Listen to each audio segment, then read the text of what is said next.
ভাবিব নোৱাৰা শক্তিৰ অধিকাৰী অসমখনত আমি ইতিবাচক শক্তিৰ সৃষ্টি কৰিব লাগিব। আধুনিক যুগত আমাক কম্পিউটাৰ লাগিব, ল্যাপটপ লাগিব, আৰু তেতিয়াহে আমি আমাৰ ৰাজ্যখনক আগুৱাই লৈ যাব পাৰিম। बे समाव नोंथांमोननिसिम मोननैसो आपडेट लानानै फैदों। दा बेनो जाहैबाय मानगोनां आसामनि CM डक्टर हिमन्त बिश्व शर्मा सारा शिबसागराव दावबायहैनानै माखासे गोनां बाथ्राफोर फोरमायदों। दा बिथांनि बे फोरमायनायखौ नोंथांमोना खोनासंलांदो। মাত্ৰ মোক কি লাগে? মোক ইয়াত ভোট নালাগে।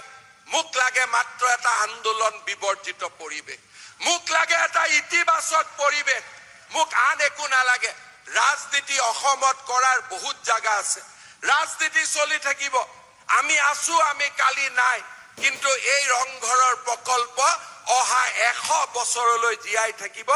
এয়া হৈছে আমাৰ প্ৰজন্মৰ, নতুন প্ৰজন্মৰ প্ৰতি অৱদান। আমাৰ অসম ভাবিব নোৱাৰা শক্তিৰ অধিকাৰী অসম। শক্তিৰ দুটা ধাৰা আছে, এটা নিগেটিভ এনাৰ্জি, এটা পজিটিভ এনাৰ্জি। ঋণাত্মক শক্তিৰ মাজত থাকিলে সদায় লাগে কৰবাত মই অৱহেলিত নেকি, আৰু ইতিবাচক শক্তিৰ মাজত থাকিলে লাগে মই জগত সভালৈ যাব পাৰিম। তেনেকুৱা আমাৰ মাজত সাহসৰ সৃষ্টি হয়। শ্ৰদ্ধাৰ ৰাইজ, অসমখনত আমি ইতিবাচক শক্তিৰ সৃষ্টি কৰিব লাগিব। আমাক ভুল পথে পৰিচালিতও কৰিব। অসমৰ ইতিহাসে আছে কৰুণ ইতিহাস। অসমৰ ইতিহাস আমাক আবেগৰ জৰিয়তে আগবঢ়াই নিয়াৰ ইতিহাস। কিন্তু আধুনিক যুগত আবেগ নহয়, আমাক বিবেক লাগিব। আধুনিক যুগত আমাক আন্দোলন নহয়, আমাক বিজ্ঞান লাগিব। আধুনিক যুগত আমাক ইনকলাব জিন্দাবাদ নহয়, আধুনিক যুগত আমাক কম্পিউটাৰ লাগিব, ল্যাপটপ লাগিব, আৰু তেতিয়াহে আমি আমাৰ ৰাজ্যখনক আগুৱাই লৈ যাব পাৰিম। আৰু সেইখিনিয়ে বিচাৰি আমি শিৱসাগৰলৈ আহিছো। সেইখিনি বিচাৰি আমি আপোনালোকৰ মাজলৈ আহিছো। শ্ৰদ্ধাৰ ৰাইজ, আপোনালোকক মই প্ৰতিশ্ৰুতি দিছো, অহা লোকসভা নিৰ্বাচনৰ পিছতে আমি শিৱসাগৰত ৰাজ্যিক কেবিনেটৰ এখন বৈঠক ইয়াতে অনুষ্ঠিত কৰিম। শিৱসাগৰ জিলালৈ ভাবিব নোৱাৰা পৰিৱৰ্তন আহিব।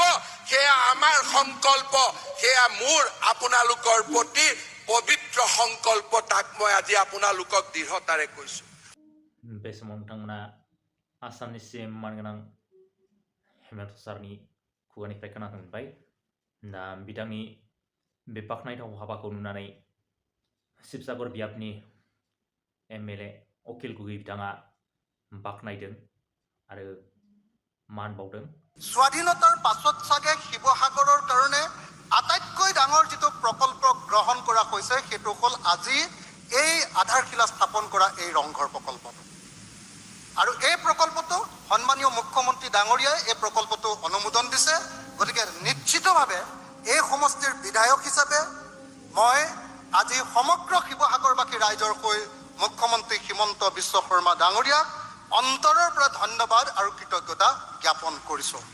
আৰু মই আপোনালোকক আৰু এটা কথা ক'ব খুজিছোঁ, অকল ৰংঘৰ প্ৰকল্প নহয়, শিৱসাগৰক বিশ্ব ঐতিহ্য ক্ষেত্ৰ কৰিবৰ কাৰণে আমাৰ যি গৱেষণা চলি আছে, মই মুখ্যমন্ত্ৰী ডাঙৰীয়াৰ ওচৰলৈ যেতিয়া গৱেষণাৰ কাৰণে 1 কোটি টকা এটা বিচাৰি গৈছিলোঁ, মুখ্যমন্ত্ৰীয়ে এটা বাক্য খৰচ নকৰাকৈ লগে লগে 20 লাখ টকা এটা অনুমোদন দি কৈছিলে যে বাকী 80 লাখ টকাও তোমাক লগে লগে অনুমোদন দিয়া হ'ব।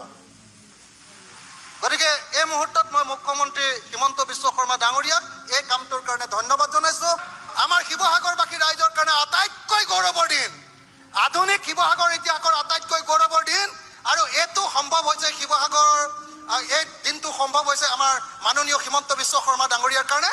গতিকে আকৌ শেষত এটা হাততালি দি মই সকলোকে আমাৰ কৃতজ্ঞতা জনাবৰ কাৰণে অনুৰোধ। दा बे समाव राजनीतिकनि फोथारखौ दोनथ'नानै अखिल गगৈ आरो आसामनि CM डक्टर हिमन्त बिश्व शर्मा बिथांमोनखौ जयै हाबाफारियाव बाहागो लानायखौ नुनो मोनदों। नोंथांमोना भिडिअखौ नायनानै मोजां मोनदोंबा लाइक, कमेन्ट, शेयार खालामनानै होबानो जाबाय। आरो आंनि चेनेलखौ साबस्क्राइब खालामाखैबा साबस्क्राइब खालामनो थाखाय खावलायनाय थाबाय। गोजोन्थों।